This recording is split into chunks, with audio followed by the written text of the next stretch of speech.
Hi, everybody, and welcome back to Suspects and Spirits. I'm your host, Taylor Seraphin.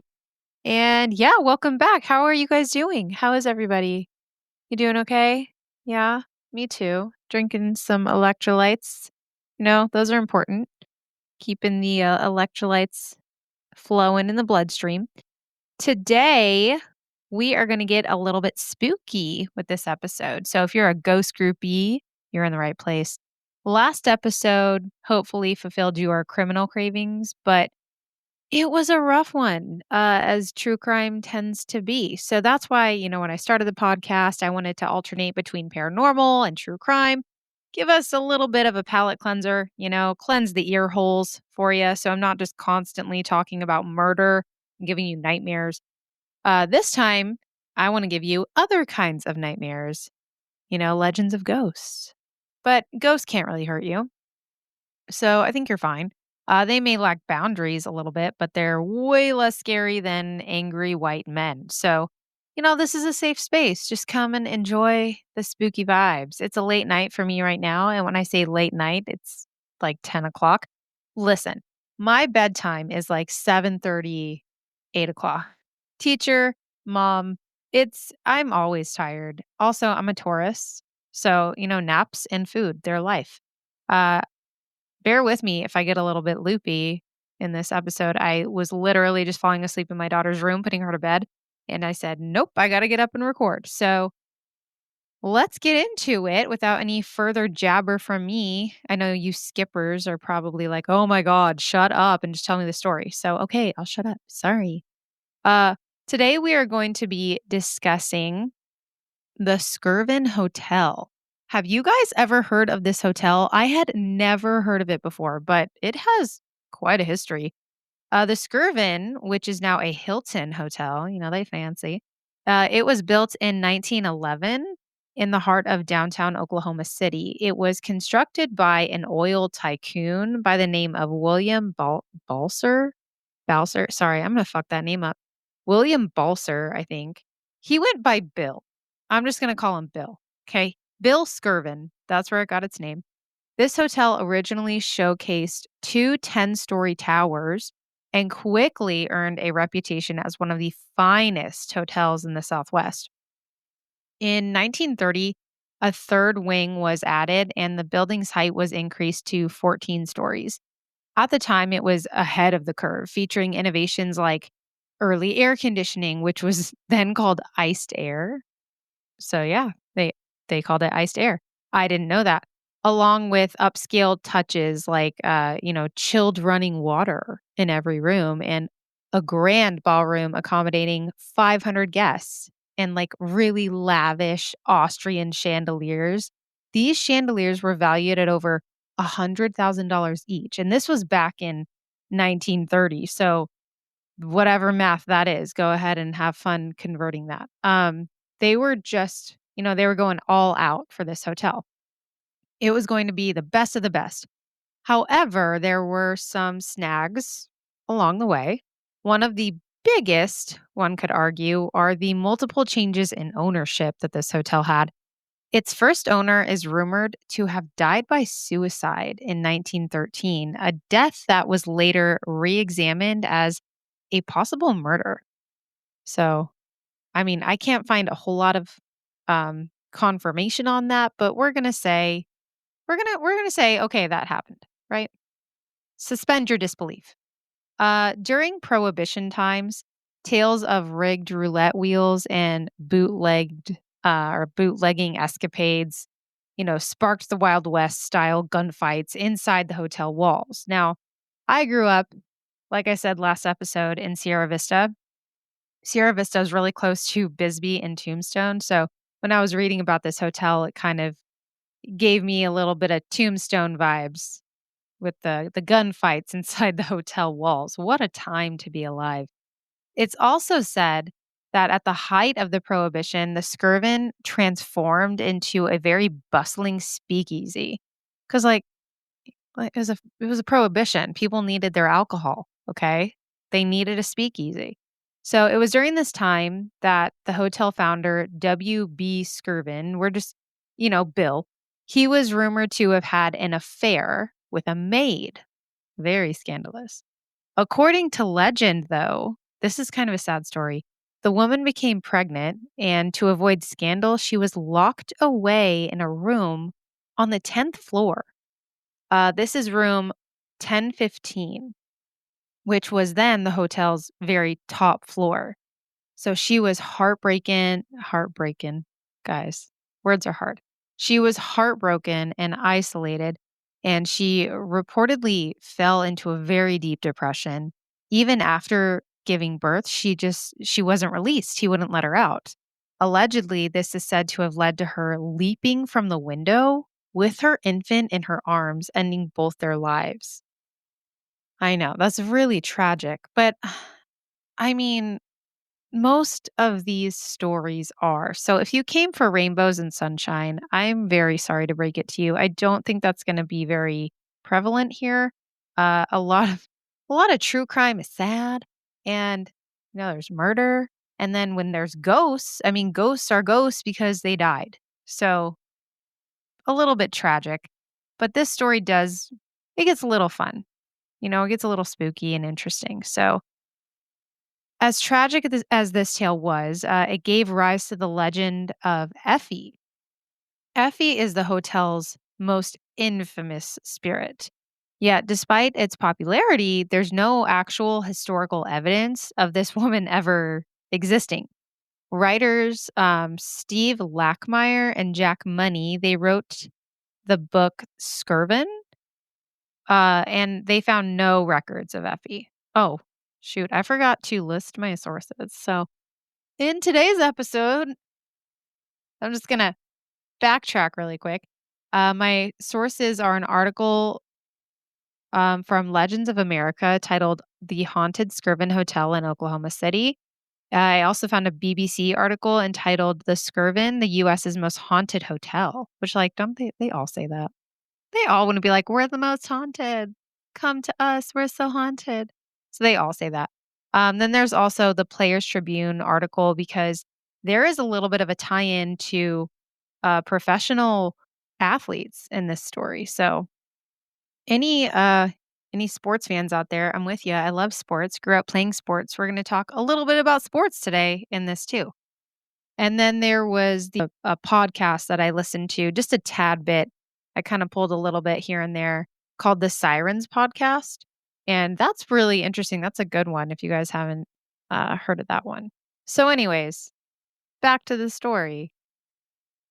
There was no uh, records of Effie, the ghost, having been at this hotel. However, it's widely known that the founder of this hotel, Bill W.B. Skirvin, he was quite the womanizer. So I don't think this was too far fetched. And the 10th floor was indeed a hotspot for gamblers and sex workers in the 1930s. The only confirmed suicide at the hotel was a traveling salesman who jumped from a window. And then there was also the potential suicide, or murder of the first owner, as I mentioned earlier. So, after going through several more changes in ownership, the hotel eventually closed its doors in 1988 due to dwindling occupancy, and it actually sat vacant for about 2 decades. It underwent a major restoration and reopened in 2007 under the Hilton brand. So, like I'd mentioned before, it's a Hilton hotel, and it blended its historic elegance with very modern updates. It's truly, I mean, it's beautiful. This hotel, I posted pictures on the Instagram, so if you haven't seen that yet, go take a look. It's gorgeous. Like, I really want to go to this hotel just to appreciate all of the beauty. Now, today, the Skirvin Hotel offers 225 guest rooms and suites. It's 22,000 square feet of event space, is operated by Marcus Hotels and Resorts. So Hilton and then Marcus Hotels. I don't know what that is, but maybe someone can tell me or I can just Google it. I'll probably just Google it. Over time, the hotel was home to many famous and well-renowned guests, even previous presidents. It's said that the presidents who stayed here were President Truman, President Eisenhower, and Reagan. They all stayed there. not at the same time, obviously. Among others were big names in music who stayed there, like the one and only Elvis Presley. Frank Sinatra also stayed there, and even comedian and actor Bob Hope. Who knew? Bob Hope stayed here.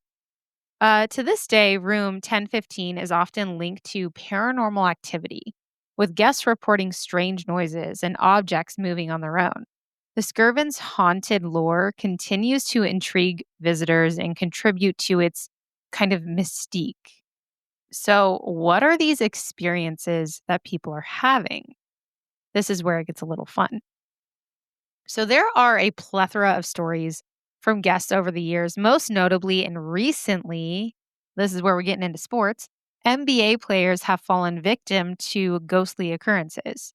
They have even blamed sleepless nights at the Skirvin Hotel for poor game day performances. So, I mean, guys, there's a lot of things we can blame on poor game day performances. If we're going to go this far and they're going to say that it's because they couldn't sleep because there was a ghost, I'll believe it. Absolutely. I'm a believer. So, if these NBA players aren't playing right because of a ghost, I'm going to say, I believe you. I believe you guys. It's okay. While some athletes find the place unnerving, the hotel's 6-year artist in residence humorously dismissed all of their fears, saying, quote, I think NBA players are just a bunch of sissies, end quote. This girl really said, no, I think that they're all sissies. There's nothing to be scared of. Nonetheless, the hotel's rich and sometimes scandalous history adds to its spooky allure. Guests have long reported eerie happenings, most commonly the sound of a baby crying late into the night. Now, this can be linked to, the legend of Effie jumping out of the window with her baby or having her baby up in the tower. Others describe more provocative encounters, sightings of a nude woman in hotel showers, which, hello, is this The Shining? What is happening? Did that scene in that movie really mess up anyone else? Because, like, The Shining is wonderful. That was probably one of the first movies I ever saw that was like a good thriller. And nothing really happens in the movie. It's just really suspenseful. But that woman climbing out of the bathtub, that fucked me up a little bit. Anyways, so they see sightings of nude women in hotel showers and they whisper propositions in the dark. And then these people also experience unexplained touches. One man even claimed he was sexually assaulted by an unseen presence, which, like, that's not okay, ladies. Don't just be touching people. Staff have reported strange occurrences like unattended maid carts rolling down hallways, lights flickering, and furniture moving on its own.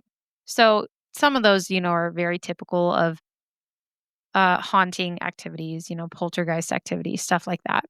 As noted prior, this infamous hotel had even attracted attention from the NBA teams staying at the Skirvin before games against the Oklahoma City Thunder. Reports from the players include strange creaks and groans, disembodied cries, and even ghostly groping. So even these guys, which, I mean, have you seen some of these NBA players? I don't really blame the ghosts, but again, consent. They were just getting groped. And I'm assuming these were from Effie, which, you know, ask them first, please. Effie, maybe like write a note on the shower door. It's all steamy, like, hey, I'm feeling a little frisky. But I don't know, that might freak these guys out even more because it said that they were sissies. But we do things differently these days, Effie. You can't just grab people. According to Steve Lackmeyer, he said, quote, there's the spooky, sad Effie, and then there's the Effie who wants to get it on to Barry White. And with the NBA, it's usually the latter. This might be the most famous ghost story in Oklahoma City, maybe even the whole state. End quote. Now, Effie's here for a good time, obviously, you guys. She's here to have fun because she was locked up in that tower for too long. She deserves to have a little fun, okay? I'm sorry, Effie. Maybe I was too judgmental. You were stuck in that tower for a long time. I'm sorry. So, who are these NBA players that claim to have experienced these hauntings? One you guys might know is former Lakers forward Ron Artest. So he claimed he was assaulted by an amorous ghost at the Skirvin in 2016. Another account was in 2010 from New York Knicks center Eddie Curry. Now, let's keep in mind the stature of this man. Okay. Curry is 7 feet tall and nearly 300 pounds. This man, when he stayed at this hotel, chose to bunk with his much smaller teammate, Nate Robinson, out of fear one evening. Dude was not playing. He said, no, I need the buddy system and I need it now. Another player, Derrick Rose, who at the time played for the Bulls, also refused to sleep alone while staying at the Skirvin, opting to share a room with his teammate, James Johnson, a second-degree black belt, which is so funny to me. I'm gonna sleep with you because you know karate. Even Johnson joked that though he was a black belt, he too wasn't very sure how, his martial arts skills could help against ghosts. Perhaps the most famous incident came in 2010 when the Knicks actually publicly blamed a loss to the Oklahoma City Thunder on a restless night at the haunted hotel. Even members of the Chicago Bulls who stayed in the hotel reported doors slamming shut on their own and strange noises in the night. One article reported in the experiences of Dallas Mavericks Tim Hardaway Jr. I don't know why I said his name like that. Tim Hardaway Jr. What? Like it's hard? Tim Hardaway Jr. quotes him saying, quote, I heard about the Skirvin Hotel being haunted a few years back, but I never thought much about it. Apparently, it had something to do with a maid, but I didn't look up the official story until recently. And by official, I mean what's on Wikipedia. End quote. He goes on to say how he followed his usual routine upon getting into the hotel. He figured if the hotel was haunted, he'd have some kind of experience. But after getting through the first night with no strange occurrences, he was feeling pretty skeptical until the following stay there. So Hardaway goes on to say, quote, later that night, I was in my room lying in bed with the TV off. First mistake. That's what he said in parentheses. Just as I started getting comfortable and was almost asleep, I heard something outside my room. It was the sound of footsteps. At first, I tried to ignore it. I mean, hey, it's a hotel. Other people are here. That's normal. But then I also started hearing this loud screeching coming from the walls and these little voices. I couldn't make out any words, just quick little whispers.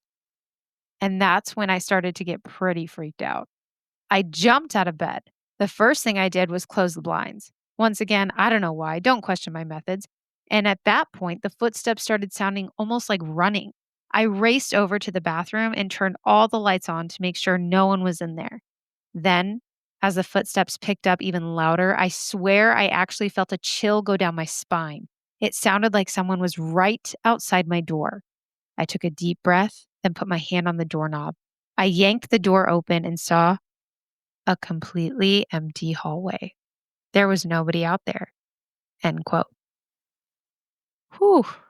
So that was a direct quote from him. And that's a little bit spooky. If the footsteps were right outside his door and no one was there, that's strange. I guess they could have been upstairs or something, but I feel that would be kinda obvious, like, where the sound is coming from. If you ever stayed in a hotel, you know what it sounds like when someone's pitter-pattering above you, or if you lived in an apartment and your upstairs neighbors constantly, were bowling all night, you know what that sound is like. Susan Riley, who is the hotel's in-house historian for over 6 years, said that she often heard the sound of a crying baby during her shifts. She said she eventually realized it was likely the result of the Oklahoma wind whistling through a side door, producing a wail akin to a banshee. I mean, I don't know. Maybe it was the door, maybe not. What does a banshee sound like, do you think? Do you know? I don't know. I don't know what a banshee sounds like. Susan Riley also noted tales of a woman in a red dress, not always clearly a ghost, though, who is said to roam the halls. Sorry, hold on one second. My computer just went, whoa. Okay. There is a room called the Venetian Room. It's a lavish ballroom on the top floor, and it's believed to be the most paranormally active space in the hotel. Riley described setting up a banquet table only to return the next morning and find that the settings were all rearranged. She wondered if it might be due to, Oklahoma's frequent earthquakes, but timing always seemed suspect. Also, wouldn't you know if there was an earthquake that would mess up your tables? I don't know. That's a silly thing to me. Like maybe it was the earthquakes, but if there wasn't an earthquake, then we can't blame the earthquakes. Anyways, guests have also claimed to see the words "help me, help me" appear mysteriously on fogged up mirrors. One conference attendee reported her colleague found the chilling message in his bathroom. Don Jackson, the hotel's director of sales and marketing, acknowledged the claims, saying, quote, "We've had recent reports of messages appearing. People telling us their lights flicker at night, doors close or slam shut, or they hear creaking from nowhere. Haunted stories have floated around, but there's no proof these events actually happened." End quote. Which, like, okay, understandable. I get that some people are very skeptical, but isn't that what makes the lore so interesting? Like, if we could prove it or debunk it, and then it wouldn't be so intriguing. I feel like some things are just not meant to be understood. But then again, I'm a believer in the paranormal. I think that there are people who are just more sensitive and susceptible to these experiences. Like, not everybody has them, so not everyone believes in them, which, okay, fair. So, who are the skeptics and who are the believers? Let's get into that a little bit. Dr. Brian Farha, I am so sorry if I messed up your name, a professor and author of Pseudoscience and Deception, The Smoke and Mirrors of Paranormal, claims investigated the Skirvin in 2004. He said, quote, "My wife said she heard ghostly laughter at night, but I walked every inch of that hotel in below freezing temperatures, no electricity, flashlight in hand, and I found nothing. Just an old, cold, empty building." End quote.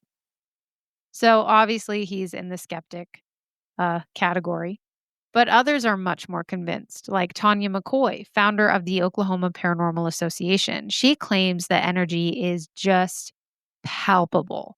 She said, quote, "You can just lay your hand on the wood downstairs and feel it."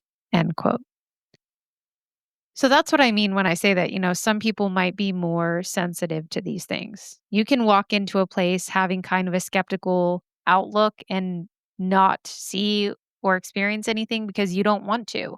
And then there are people who are more susceptible to it because they're open to it, or maybe because they're more empathetic, they're empaths. So while investigating with her husband using the ghost hunting tools that they had, I'm talking about Tanya McCoy. So the woman who said you can feel the energy. While they were using their ghost hunting tools, they had their app open and the screen read "Get Out" in all capital letters. A sudden chill swept through the hall. Was it a ghost or just a draft? She couldn't tell. She used an SLS, which, if you guys don't know, SLS is a device that maps like spirit shapes to detect figures. So it's like a screen, and you hold it, as you're walking, and it shows you like stick figures that might be in the space around you. So she used this to detect a tall figure seated in a green chair near the elevator.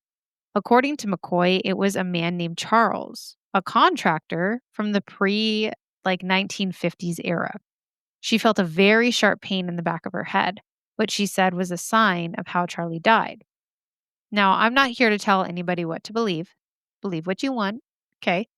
I think it's just so interesting to hear the different perspectives. So now I want to talk about, voices from the past and present. So here's what some guests and former employees even have said. Because, I mean, who better to get these experiences from other than people who stayed there and employees who work there? One of these people is Rick Rollins. He's a former employee. He said that coworkers would whisper about doors opening on their own, phantom moans and rooms that felt watched. Some guests even demanded to switch rooms or just leave altogether. I don't know if you guys have ever stayed in a haunted hotel. My husband and I did when we were first dating. We stayed in Bisbee at the Oliver House, and I can 100% confirm that feeling of just being watched, and it's very unnerving. I was touched at that hotel. Something kept repeatedly tapping me on the forehead. Our stuff was strewn all about after we went out for like drinks and pizza. We hadn't unpacked. We came back and all of our stuff was kind of everywhere. So, yeah, I definitely know that feeling of like something is watching you and something was in the room. And if you know about the Oliver House, you know that that place has a very dark history. I'll probably do an episode on that as well. Uh, Another encounter here is a YouTube family who stayed on the 10th floor and reported knocking, self closing curtains, and the fleeting image of a laughing child who vanished near room 1015. Which, like, I'm so sorry. I have to go. If I see a laughing child who just vanishes, there is nothing scarier to me than a child ghost. Clowns, spiders, I hate them, can't stand them. But a child ghost, goodbye. I'm out. Bye. Unless I'm there, like actively ghost hunting, I like to go ghost hunting. Unless I'm there with my equipment and I'm intentionally seeking some kind of encounter. No, no, no. If I'm just there, just like hanging out, staying the night, and there's a laughing child, I'm going to yeet myself right out of that room. Another encounter was Bill Simmons. He's the host of Any Given Wednesday. He claimed that he was woken up by a ghost and remained spooked for several days. There weren't a whole lot of details that he gave, just that he was awoken by a ghost. And he was kind of just, he was going to shit his pants. He was scared for a few days. In 2021, the hotel manager, Linda, said that the gift shop security cameras were often capturing odd activity. A valet worker swears the third floor is particularly haunted. So, overall, the hotel has a very interesting history. I'd love to go stay there and see if anything happens, bring my dowsing rods and my SLS. I love ghost hunting. It is so fun. I've always loved it. Ever since I was a little kid, I've been really interested in like going to haunted places. I think in the future, I may make some videos exploring local haunted attractions as part of the podcast. That would be incredible. I I am very respectful, when I do ghost hunt because you want to be respectful to the spirits. So yeah, this hotel seems pretty haunted. I mean, allegedly, I guess for some people. For me, I think it is. Do you guys have any haunting tales or locations you would like me to cover? Send me your thoughts or stories or, you know, spooky happenings, anything. Pictures of your dog or your cat. Send me all of those things at suspectsandspiritspod@gmail.com. You can also look for the pod on Instagram at Suspects and Spirits Podcast. I'm working on a website for all of you and maybe TikTok. We'll see. I'm not a TikToker. I have one. I just don't post videos. I just use it to look at like, dog videos and paranormal stuff and just like funny shit. So we'll see. Maybe I'll create a TikTok for the podcast and I'll just double down on my social media promotion. Who knows? It's an adventure. Thanks for coming on this adventure with me. Woo! Don't forget to rate, review, and subscribe. It really does help so much. Really, like go if you're not sure how to do that. There's that little plus button on Apple Podcasts that says follow. You just hit that, and then on Amazon Music, if you're listening on Amazon, it's the heart. You just heart the podcast, and I don't use Spotify, so I really don't know. Maybe Google that or ask somebody who does use it because I don't ever use that. But go rate, review, and subscribe. Tell your family to listen. Tell your friends to listen. Tell your dog to listen. I really appreciate it. And of course, remember to always trust your instincts, trust your lizard brain. If you see a laughing ghost child vanish near room 1015 at the Skirvin Hotel, just go ahead and yeet yourself right out of there. And yeah, have a good night. Have a good day. Enjoy your laundry. Enjoy your drive. Enjoy whatever you're doing. I will see or hear. Nope, not any of those. You will hear me next time. I'm still working on this. I don't know how to end these things. Anyways, goodbye.